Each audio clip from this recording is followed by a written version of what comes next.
good morning again, everyone, on this Wednesday, and we're off to a very mild start out there across the area. 48 here in Lima, and south of Lima we find a lot of upper 40s, but north of Lima we find a lot of lower 50s. But regardless of where you are now, everyone is heading for the middle 60s today, so way above normal, certainly for this time of year.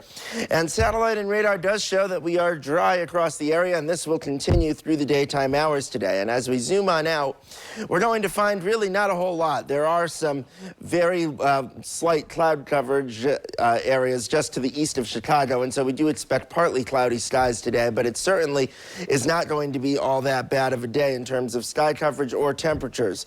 What is going to be a bit wicked today, though, are the winds, as we do expect gusts as high as something like 40 miles an hour this afternoon. So let's show you our skycast for the day today. By 10:30, temperatures will already be up in the upper 50s, close to the 60-degree mark, and through the afternoon, 64, 65 likely the high temperature. And then we start to see a little bit more in the way of cloud coverage this afternoon, and winds will begin to shift out to be out of the north and west, and that will also allow for clearing conditions through the overnight hours and temperatures to drop rapidly.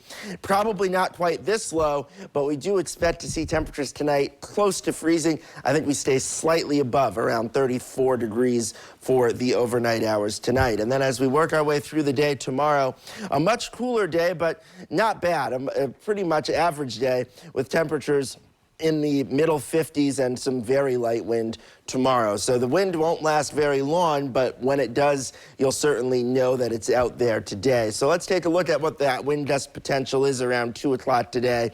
And here it is, 35 to 40 miles an hour. So certainly enough where you will definitely notice this kind of thing, and it will also be enough to send some loose items flying. In fact, how much wind does it take to move things? Well, it'll be enough certainly today to move that trash can, especially if it's empty, down the street if you aren't careful. So any loose items that are trash can sized roughly or lighter should be in a place where they won't go blowing down the road. 66 the high today with partly cloudy skies. It will be a warm and windy one, no doubt about that. And then tonight we drop down to 34 for your low. A mostly clear night, but certainly on the chilly side, and winds still fairly breezy out of the north and west at 10 to 20 miles an hour. Now, the extended forecast does show that Friday we start to see more in the way of rain. A lot of rain, a decent amount of Friday does look to be wet. And then Saturday, much cooler with temperatures in the mid-50s, and then really chilly for Sunday as another system moves through. Highs only in the upper 30s Sunday and Monday, lows in the mid-20s Sunday night and Monday night, and some scattered mixed precip Sunday and flurries for Monday. So a very cold stretch of weather is on the way early next week before a return back closer to normal by Wednesday. Holly and Chris.